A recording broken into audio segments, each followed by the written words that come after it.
wabarakatuh. My brothers and sisters in Islam, my message with you today is a brief message about the importance of Tarbiyah in Islam.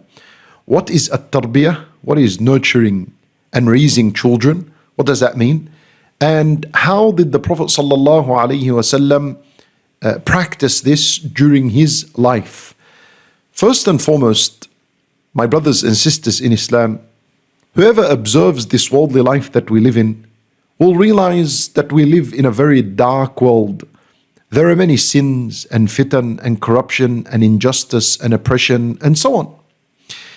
And all of these shades of darkness is because of ignorance. People are ignorant about Allah, or they have forgotten about Allah and the beautiful message of Islam. And the only way to eliminate this darkness and remove this darkness and bring peace and goodness on earth is by knowledge, to spread knowledge.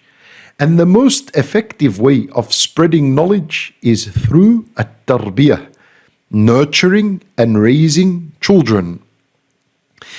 This is the first point, and this is why Tarbiyah is important.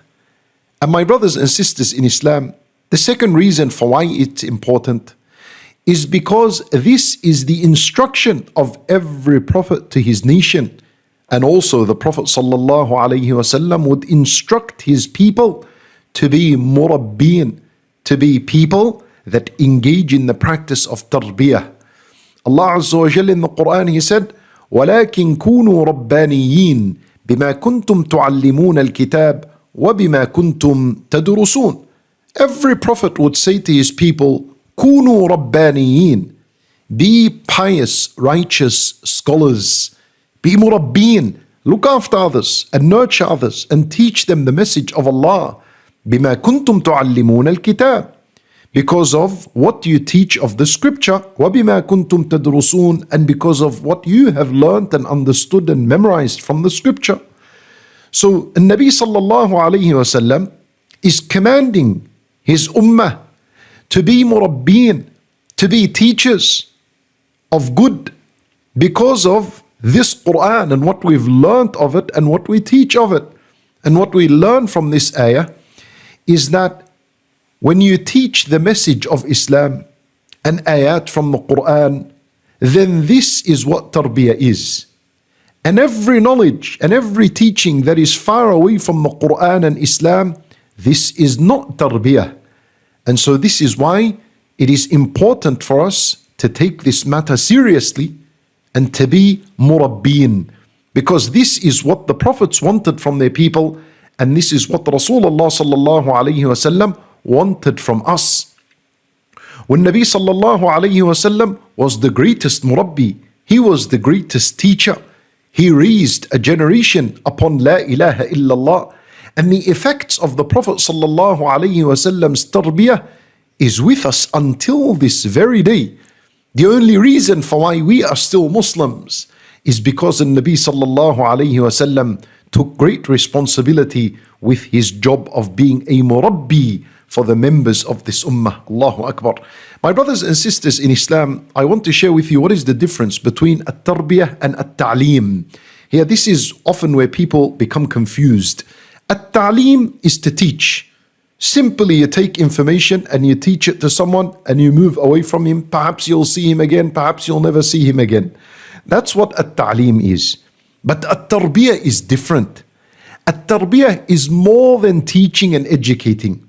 At-tarbiyah is to teach and to educate and to provide and to support and to give advice and to guide and to comfort these children. To comfort them, to guide them, to give them advice, to correct them when they make a mistake. At-tarbiyah is a very long process.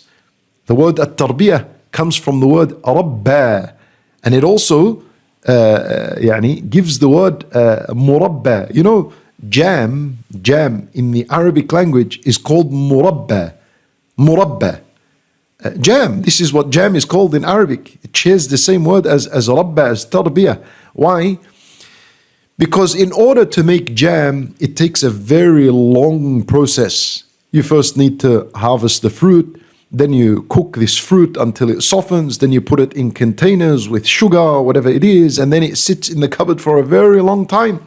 Then it becomes jam that is good quality and good tasting. And so the murabbi, this is the job of a murabbi. It requires a lot of patience, a lot of hard work, a lot of dedication, and there's lots of responsibility involved. This is what a murabbi is. Right? And so if we looked into the life of the Prophet sallallahu alaihi wasallam, you'll find tons and tons of examples of how he was a murabbi. So for example, Ibn Abbas radiallahu anhu says that the Nabi sallallahu alaihi wasallam once, he said to me, Ya ghulam, inni u'allimuka kalimat. Ibn Abbas radiallahu anhu, he is riding behind the Nabi sallallahu alayhi wasallam on a camel. See, this is what a murabbi does. He accompanies these children wherever they are. And he takes opportunities during the day and the night to teach them.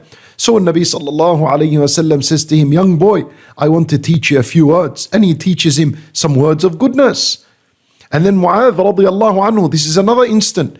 He says, Nabi sallallahu alayhi wasallam took by my hand one day, and he said to me, Inni uhibbuk, I love you. So don't forget to say after every salat, Allahumma a'inni ala dhikrik wa shukrik wa husni ibadatik. See this? This is tarbiyah. In another instance, the Nabi sallallahu alayhi wasallam with Ibn Mas'ud radiyallahu anh, Ibn Mas'ud, he says that Rasulullah sallallahu alayhi wasallam taught me at-tashahhud, at-tahiyatu lillah, the one that we say at the end of the salat, wa kaffuhu bayna kaffi, and his hand is in between my hands. Yani Nabi sallallahu alayhi wasallam took by the hand of Ibn Mas'ud and he taught him. See these little touches and these little physical interactions. This is also part of a tarbiyah.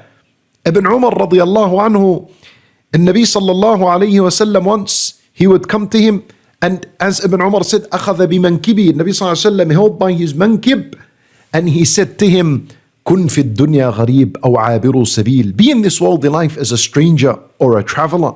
Allahu Akbar. Usama radiallahu anhu, he also says that the Nabi sallallahu alayhi wasallam put me behind him on his camel. When Nabi sallallahu alayhi wasallam used to encourage the companions to pray at night, this is all part of at-tarbiyah. He would say to Ibn Umar radiallahu anhu, نعم الرجل عبد الله لو كان يصلي من الليل. How excellent is this boy Abdullah, had he only prayed at night. And then Ibn Umar said, I never missed the night prayer afterwards ever again. See how effective at-tarbiyah is.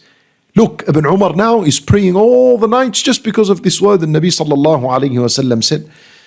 This is at-tarbiyah. Ibn Abbas radiyallahu anhu, he says, Nabi sallallahu alayhi wasallam, one day he hugged me and he said, Allahumma allimhu al-kitab. Oh Allah, teach him the book. These are practical methods in how you become a good murabbi. And the greatest and the main quality of a murabbi is kindness and care and compassion and softness. This is the greatest quality of the murabbi. Just like the Nabi sallallahu alayhi wasallam was. Allah Azza wa Jal describes Rasulullah sallallahu alayhi wasallam بِالْمُؤْمِنِينَ رَؤُوفٌ rahim. Towards the believers, he was compassionate, he was merciful.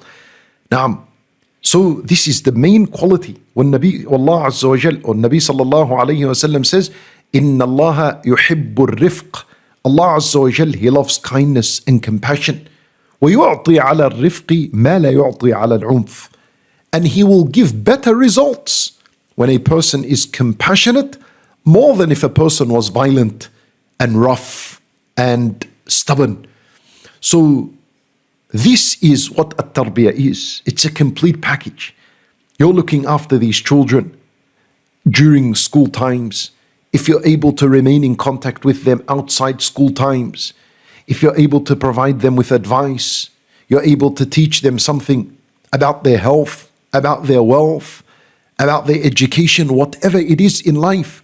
The Nabi sallallahu alayhi wasallam once, there was a young boy, his name is Umar ibn Abi Salama. He was eating from the plate everywhere. Then the Nabi sallallahu alayhi wasallam says to him, Ya ghulam, boy, sammillah, say bismillah, wa kul biyaminik, and eat with your right hand, wa kul mimma ilik, and eat what's in front of you. You see, this is tarbiyah. This is knowledge about food, how to eat food, the manners and etiquette of food. Yet even that, the Nabi sallallahu alayhi wasallam would teach him. And finally, my brothers and sisters in Islam, I share with you 5 matters in order for us to raise children to be future leaders. Number 1, always seek advice of these children. Yes, seek their advice. Even though you might not take by their advice, but seek advice from them. This will allow them to mature and grow quicker. That's number 1. Number 2, don't ever criticize these children after they acknowledge the wrong that they had done. Rather, praise them for acknowledging their wrong and then correct them afterwards. That's what a murabbi is, and that's how we're going to raise a future generation of leaders. Number 3, mention their talents in front of others. Yani just like the Nabi sallallahu alayhi wasallam did with Salim, Mawla Abi Hudhayfa, he has a beautiful voice in the Qur'an. So Nabi sallallahu alayhi wasallam would say in a gathering with the companions, Alhamdulillahi alladhi ja'ala fi ummati mithla hadha. He said, all praise belongs to Allah that He made this person from among my ummah. So Nabi sallallahu alayhi wasallam praised this young boy for the talent of having a beautiful voice in the Qur'an. So praise and mention the talents of these children in front of their, in front of the other students. Number 4, give the children responsibilities. That way they will mature and bi-idhnillahi ta'ala they will learn what responsibility means. Doesn't matter if they do wrong, you correct them along the way and guide them. And number 5, encourage the students to help others, because a great murabbi is the one who helps others, like Nabi sallallahu alayhi wasallam. He helped every single person in this ummah. Allahu Akbar. And we are benefiting from his help until this very day. So encourage these children to help others. Wallahu a'lam. This is what I wanted to share with you. I ask Allah Azza wa Jal that He bless you all and that He accept all your efforts and more.